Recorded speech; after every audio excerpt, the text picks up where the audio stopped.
This is eCoffee with Experts, where marketers and founders share what's actually working in SEO, AI, and digital growth.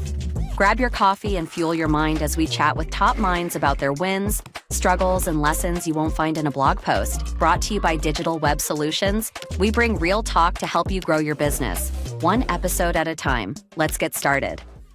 With running an agency for 20 years, let's say, it almost seems like the exponential growth curve of the rate of change, just in general across algorithms, across Google, now with AI, it just seems like everything has ramped up and accelerated. What is something that your team is looking at and you're saying, man, this is like the topic of change that we need to push, like in AI, maybe that's for like different forms of content, different things you're doing to the website. Is there anything that you're focused on in specific? Yeah, I think this is really providing an opportunity to have better conversations with businesses about what you really do, because AI visibility is so geared around what AI thinks of you. It's really changed the flavor of that conversation, where businesses have traditionally not been real good at doing that. And so as primarily an SEO company, we've often said, well, we'll build it around these keywords. These are the things that we know people are searching for, the leads that you want to get. But now that it's much more about what does AI think about you, it's actually made for much more interesting conversations about content for websites. And we've always been a website-centric agency. So anytime that you can have a better conversation, get more interesting input from client businesses, the better work we're going to produce. And you were telling me that there's around 25 clients which you have deep conversations with each month, whether that's just for content, whether that's for relationship building. What's the overall sentiment about the agency client relationship that you're feeling from businesses? Is there like an overarching pattern or trend? Like, are people like getting skittish? Are they leaning on you more for strategy? Like, how does it feel overall? I'm not sure how this works for everybody else, but we've really pushed toward when we talk to prospects that are like, hey, I want to hire you guys for SEO or for web design. We're really specific now that we are going to meet regularly. So particularly for web designs, we say, have you got 6 weeks? We're going to meet every week for 6 weeks. That's the only way the design and content gets specified.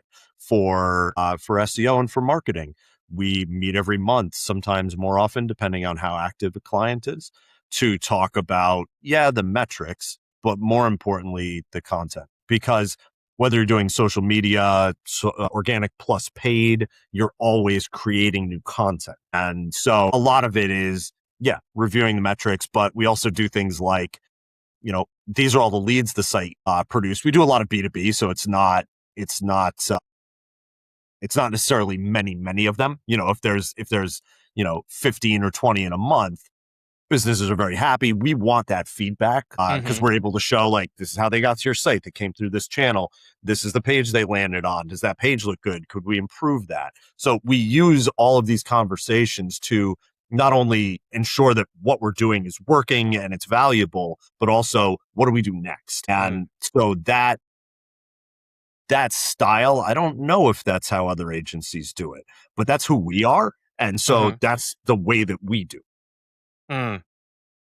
I'm just thinking, like, there are many businesses that are feeling challenged with being found by LLMs, and it's a moving target for sure. And what you were saying about really understanding who the client is, what they do, and what makes them different from their competition. If an agency is not having deep discussions where the client actually trusts them to give them the nitty-gritty details, I think it's going to be very hard to create that sort of net new content that LLMs and Google is looking for in terms of helpful content. What does good content look like for 3 Prime today?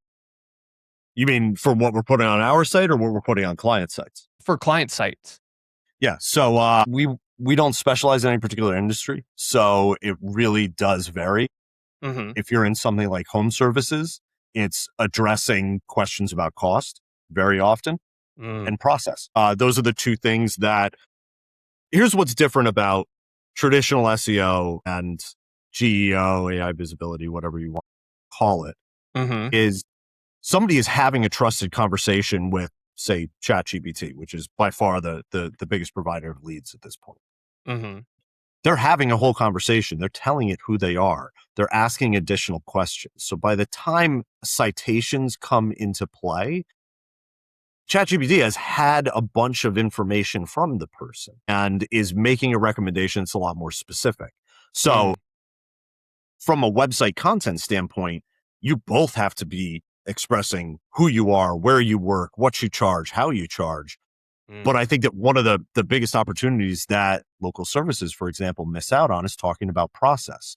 We recently just finished a rewrite of a lot of content for a site we've managed for a long time. And just in the past 2 weeks, the leads have gone up like 200%. And Whoa. this is definitely just by better expressing what their process is like. And the craziest thing about it is what really took a long time was not knowing that we wanted to do that, but getting the information from the owners about how they do things, because it'd just be hard. And so I think this is pertinent to your question as well.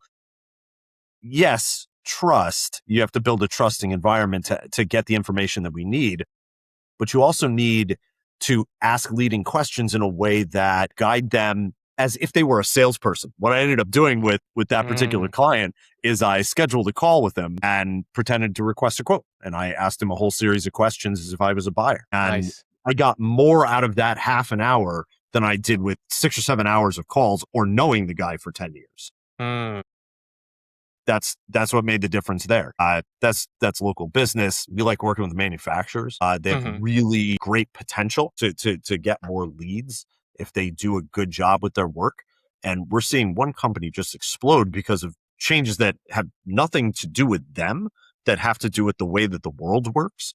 And I just had a call with one of these companies today where they're out in front in their industry in America because of what we've been doing over the past year. And what he wants to do is ensure that we remain there. So we had a whole conversation about what we're doing with the information that we see coming in from those leads and how that will influence the content that we produce next. You mentioned just within the last week seeing a 200% increase from one of your clients. Is that common? Yeah. And there was I say that because I think that the sales and marketing industry is plagued by people overpromising things. And for everybody that receives email from their website, now you get lots and lots of AI-driven lead gen type emails. And if you're a person that gets a lot of email like me, you probably know what I'm talking about. Hey, we did this for this person. We can do it for you. Just reply yes, right? You're being invited into an automation. So no, I don't think it's common. And I will also say that it took a lot of work to produce that. And how sustainable is it? Hard to say. But I think that the rule is correct, that if your website talks about process, if it talks about what the customer is looking for, AI is actually digging those out in a way that Google didn't necessarily. So it really reveals new opportunities.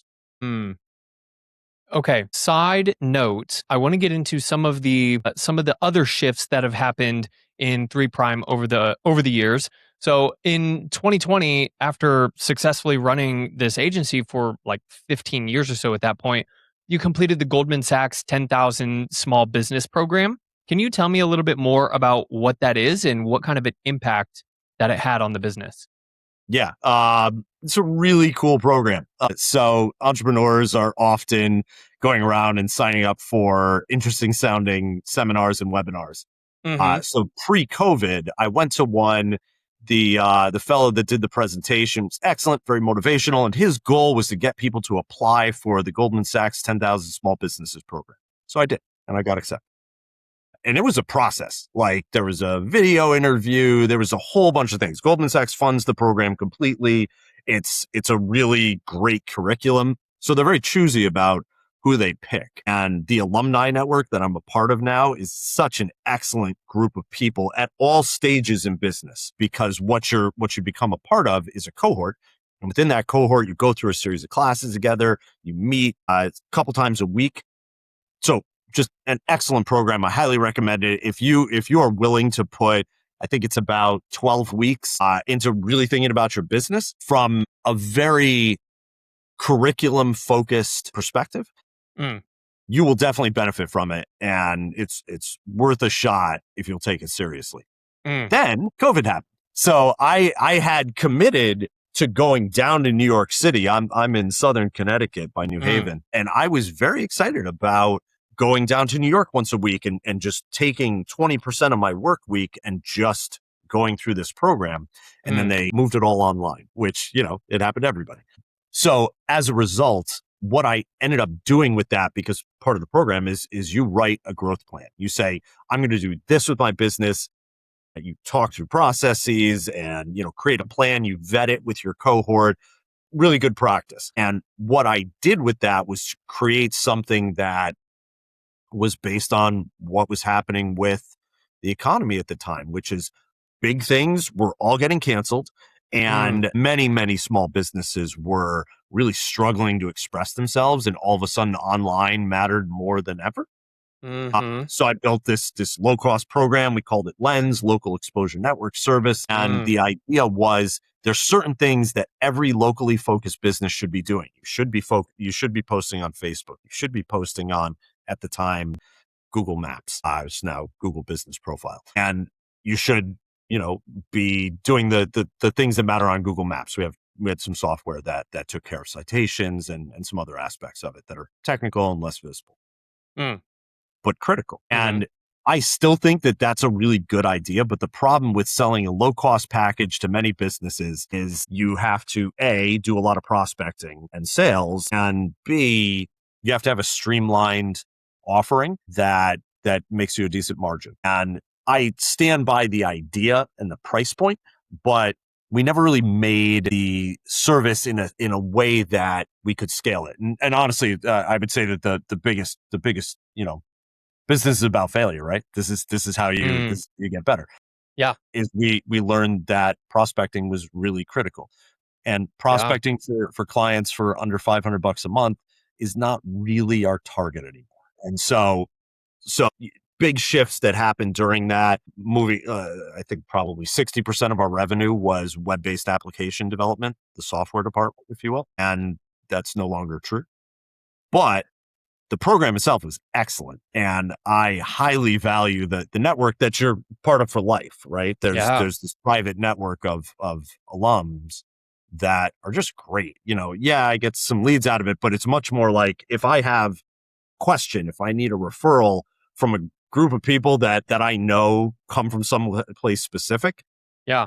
It's just an excellent group to be a part of. Hey, we hope you're enjoying the coffee and the conversation so far. This show is powered by Digital Web Solutions. And if you've ever wondered how the biggest brands actually build authority, this is it. DWS has a massive network of over 250,000 publishers, real sites that help you rank on Google, and more importantly, stay visible in AI search. It's the heavy lifting most teams just can't do on their own. As a thank you for listening, they're offering an exclusive free strategy call just for our eCoffee listeners. It's a great way to map out your authority plan for 2026. Just click the link below to book yours and see how they can help scale your brand.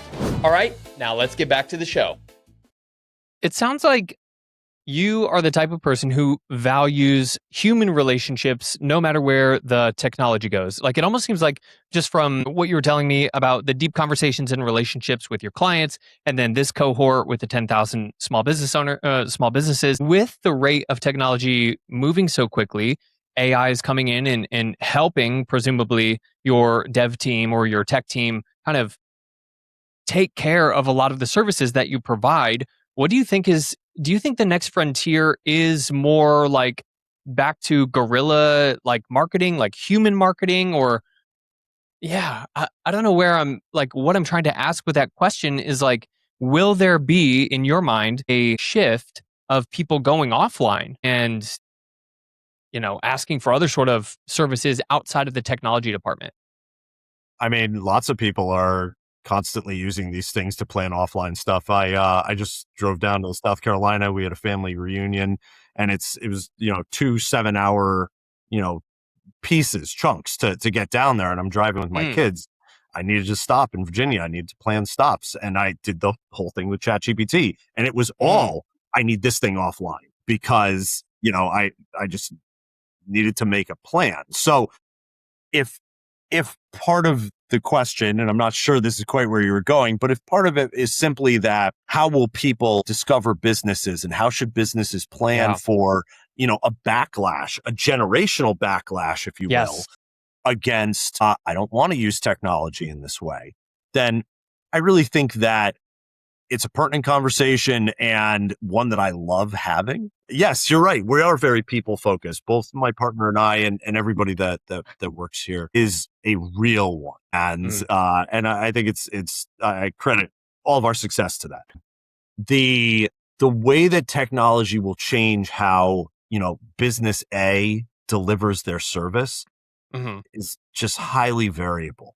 If what you do is print circuit boards, who you're selling to has never been more variable than it's going to be. If you are, an exterminator, the way that you have had customers come to your door, to your website is much more convoluted from a measurement perspective. But that does not change that your website is going to be the core, the hub, of all your marketing. And so I think that we've seen a lot more people making their own sites with AI. I know that because we're seeing fewer leads from websites or from small businesses that need a website made. So I know more people are doing their own.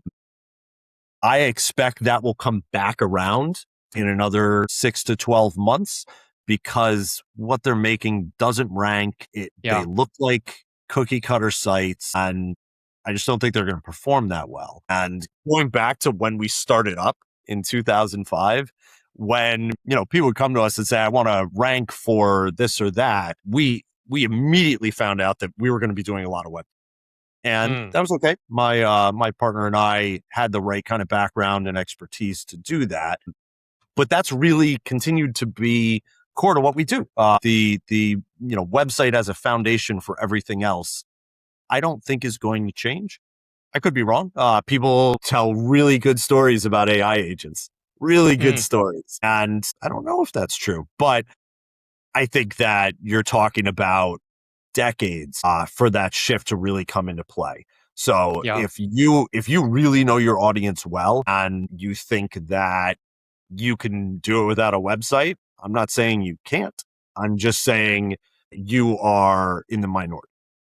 Yeah, I completely agree. And that was just kind of a spur of the moment thought that I had. I saw something on LinkedIn that was Gary Vee sharing about how the Gen Z and Gen Alpha are even leaning toward, what do you call those? Recycled clothes or like thrift store clothes. You can see it in the fashion sense.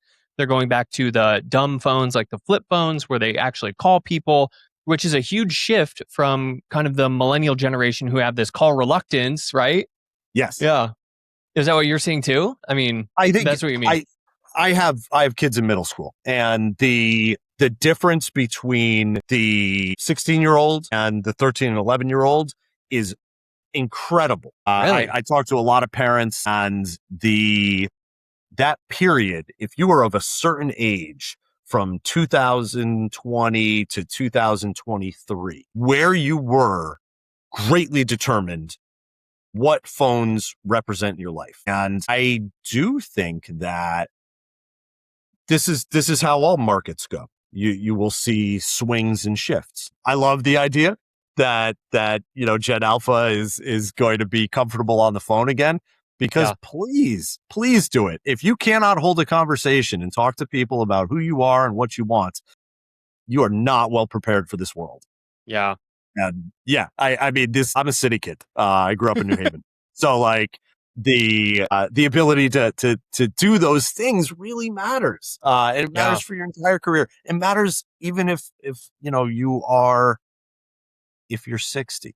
As my mother's getting older. She lives with me. Seeing what happens as you lose your independence has been a really interesting journey over the past. And so I hope and pray that the kids will be comfortable talking again, Yeah. because we need to. There's a Yeah. lot Americans need to talk about. Yeah. Yeah. And it's so interesting. I find that, the whole game of marketing is understanding the audience, understanding your client. That way you can replicate, or I guess imitate, the messaging to seem like you are one of them. No matter what industry you're marketing for, you want to understand the end client. And right now, there's a whole slew of people that are creating websites based on, what do I think my client would say? Not like, I was a client of, I was a former client of myself, and then I solved the problem and now I offer that service, so I know exactly what they're saying. The best way to find out, to your point earlier in the conversation, is to pick up the phone and have a real conversation. Like, what are you feeling challenged with? And sometimes it doesn't have to be perfect. It's not like a scripted thing. It's a mock sales call of like, how can you actually solve my problem? Those sort of conversations are what's getting the better content, which is funny because it's almost like a division. There are the people who are using all the technology, thinking that they have the data and the research of what their end client is looking for, searching for, walks and talks, sounds like. And then you have the other half of people who are like, I don't even know what that technology is. I just talk to people face to face, and they're actually the ones who are doing better.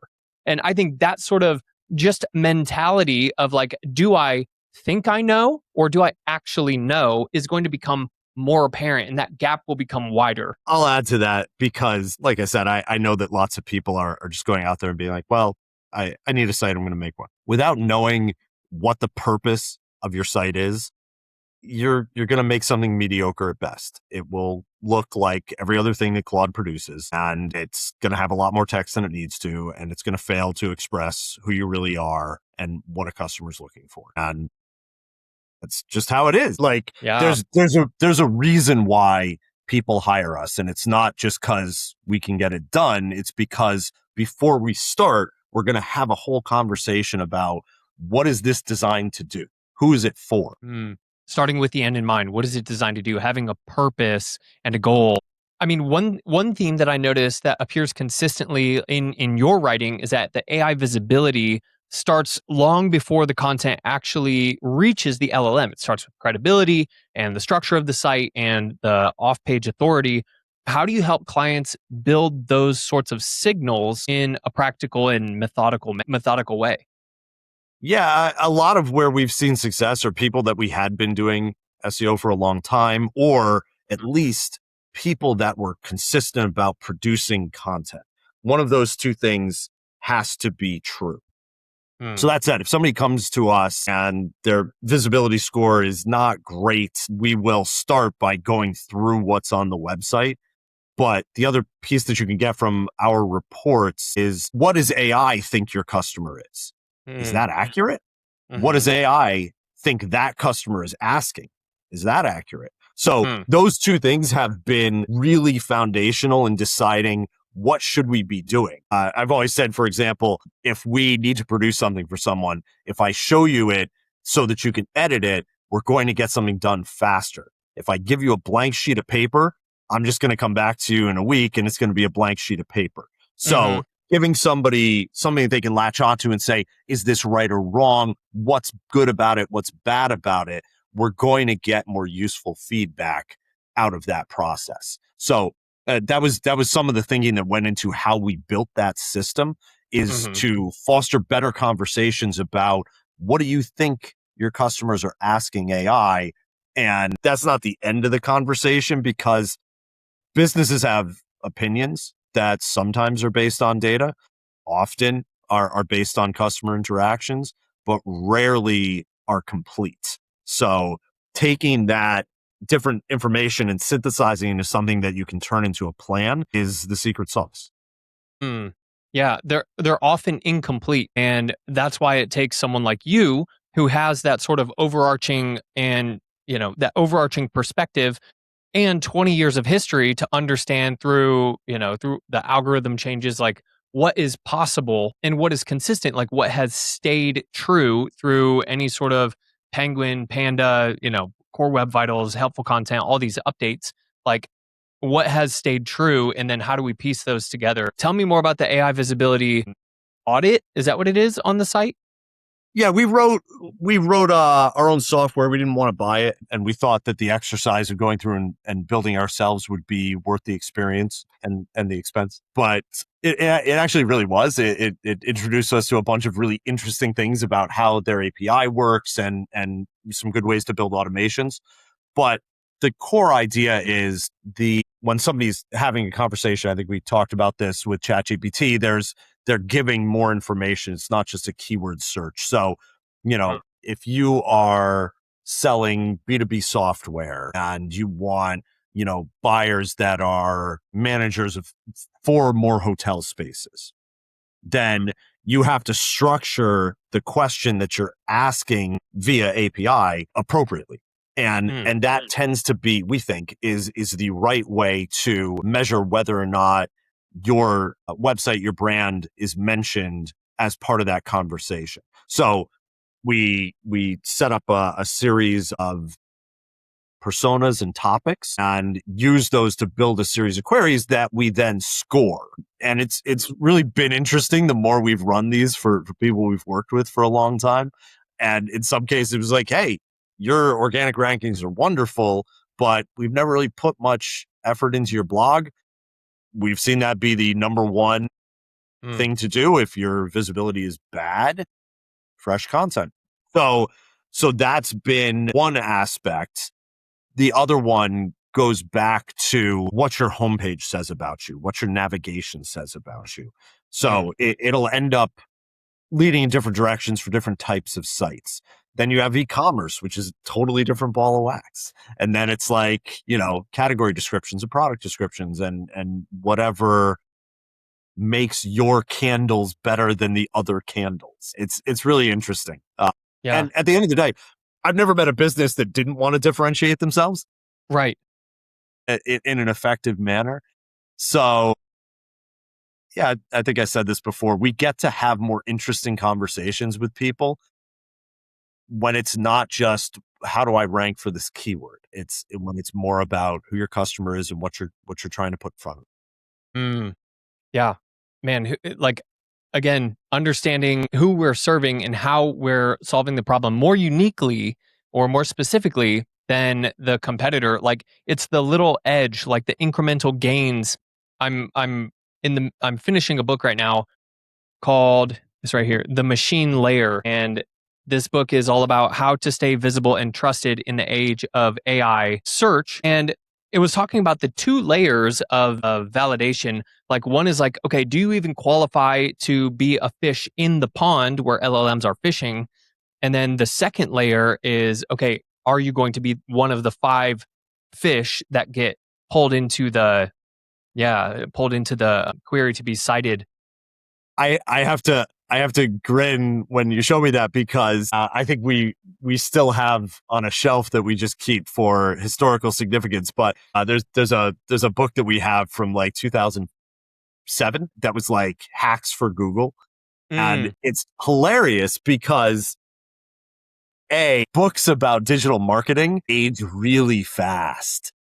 Right. Now, I'm not casting aspersions on your reading material there, but that just is always very funny to me. To what you said though, you're right. Like, are you in the pond? You can't even get caught if you're not in the pond. So I think this goes back to, we still strongly believe that websites are the foundation of digital marketing. It's the most consistent expression of who you are and what you do and who you do it for. So I see that core being strong, and it's interesting stuff. I have not picked up a book on digital marketing in many years. Not to say I don't read a lot, because I do, but I've also really found that taking the time to write what I think and what I've done, it's always just a snapshot. But I did one recently when I set up a new Google Ads account for somebody, and in the next couple of weeks, it's always hard to dedicate your time to it. But I'm going to be able to go back to that one and say, hey, because I did that this way, here's what happened. Mm. And it's going to be really interesting to update that because A, it's always nice to crow about some great results, but B, like when like I've just talked to so many businesses that have had real love-hate relationships with marketing agencies over the years. Hmm. I've helped businesses audit the work that other agencies have done because they think they're getting screwed. They were right. Yeah. Yeah. Which is just that type of consulting is a very odd position to be in. Yeah. But I've done it at least a dozen times over the years. And I lost my train of thought. I mean, we're just talking about like how things shift so quickly. And what I wanted to say is writing is thinking. So the value of writing is not even, I mean, in marketing, sure, blogging is like the value of the blog is actually to help ranking and like, help people understand the business and everything. But really to the writer, it's not necessarily the output, but is the process of clarifying how you think, like clarifying your position, not only in the piece of content, but then in the next conversation you go into. I find whenever I write things down and just like, say, here's what I think about the world right now, it always helps me solidify and clarify my position. And just having clarity on any position, even if it's wrong, helps with decision making in the future. And particularly if it's wrong, then you can go back and say that. You can say, look, I thought this then. This is Yes. what I've learned since then. And this is what I think now.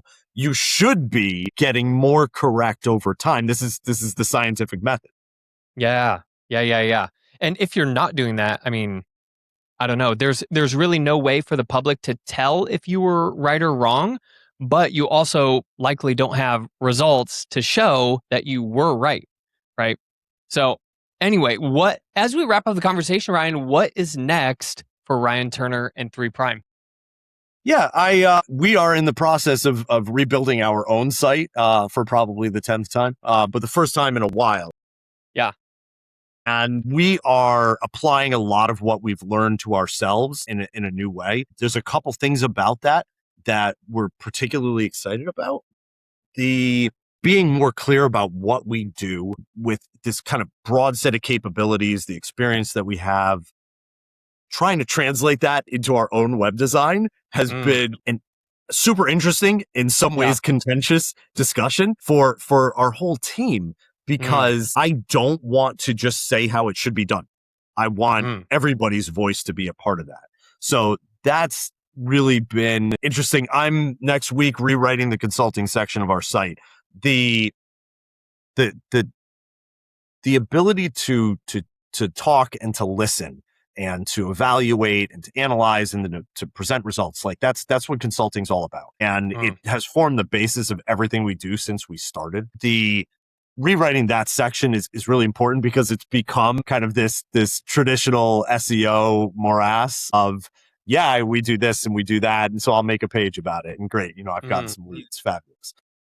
What I will do is update the expression of that to say why this is a core of everything that we do, because of talking and listening and mm, mm, evaluating. And, I'm really excited about doing that. And, mhm, I could simply say that, we're doing it to see better results in AI and in Google.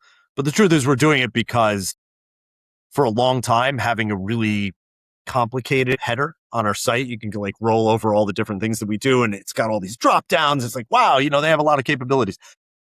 That is very old SEO thinking, mhm.